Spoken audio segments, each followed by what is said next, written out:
दोस्तों राजीव सिरोही की एक्टिंग ने मेरा तो दिल जीत लिया। इतना मज़ा आया उनकी एक्टिंग देख करके, इतना मज़ा आया कि हम आपको बता भी नहीं सकते हैं दोस्तों। जी हाँ दोस्तों, हम बात कर रहे हैं छाओ फिल्म के पार्ट 2 के बारे में। जैसे कि आप सभी को पता है, राजीव सिरोही सर की एक नई फिल्म आई है 25 नवंबर यानी कल आई है, जिसका नाम है छाओ। पार्ट 1 का रिव्यू हम कर चुके हैं, अभी पार्ट 2 की बारी है और हमने पार्ट 2 देख लिया है कंप्लीट। उसी के ऊपर चर्चा करने वाले हैं फ़िलहाल। हेलो दोस्तों, कैसे हैं आप? Welcome to my channel media trending.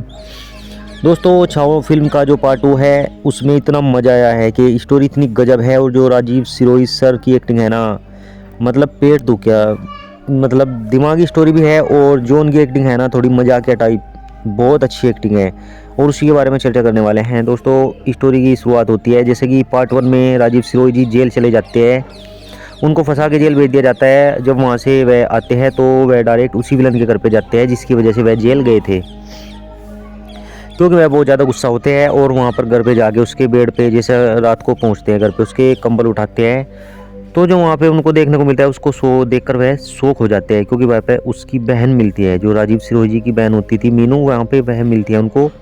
और वह उनको देख करके चौंक जाते हैं दोस्तों।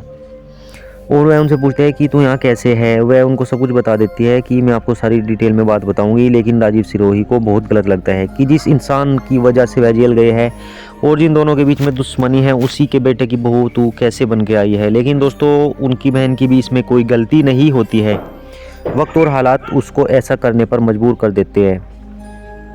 और फिर उनकी दोनों की आपस में झगड़ा हो जाता है रात को ही। और जो होता है मीनू के घर वाला जो होता है यानी अमित होता है, वह घर पे नहीं होता है।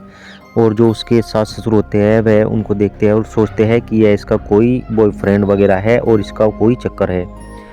और जब वह बाहर से बातचीत करके आती है तो उसके सास ससुर बेटे मिलते हैं और उसको घर से निकालने की बात करते हैं कि तू तो एक गलत औरत है। वह सच को जानने की कोशिश नहीं करते हैं और उसको घर से निकाल देते हैं। वह परेशान होकर अपने भाई के पास अपने घर आ जाती है और अपने भाई को यह सारी स्टोरी बता देती है।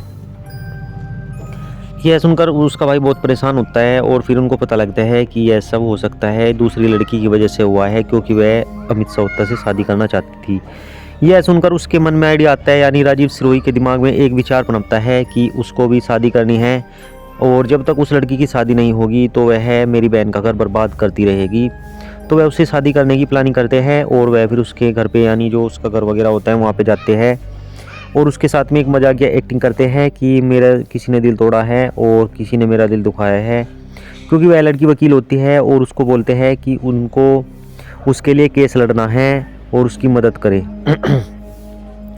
पहले तो वह लड़की उसको मना कर देती है, लेकिन राजीव सिरोही जी काफ़ी चतुर तरीके से बात करते हैं और उसको अपनी बातों में फंसा लेते हैं। और फिर वह लड़की सोचती है कि यह तो कोई पागल है, इससे तो अपने काम निकलवाए, और वह उसको एक खून करने के लिए बोलती है दोस्तों।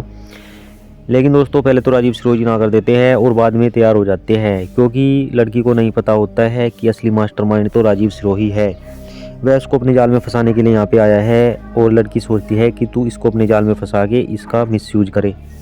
तो दोस्तों, पार्ट 2 की स्टोरी यहीं तक थी। बहुत अच्छी स्टोरी लगी है मुझे पार्ट 2 की, बहुत ज़्यादा मज़ा आया है स्टोरी में। आगे देखते क्या होता है और यह राजीव सिरोही जी लड़की को कैसे फंसाते हैं और उससे शादी करते हैं नहीं करते हैं, जो भी है पार्ट 3 में क्लियर हो जाएगा। तो दोस्तों, चलिए पार्ट 3 देख के दोबारा मिलते हैं आपसे। तब तक अपना ख्याल रखिएगा। Thank you so much.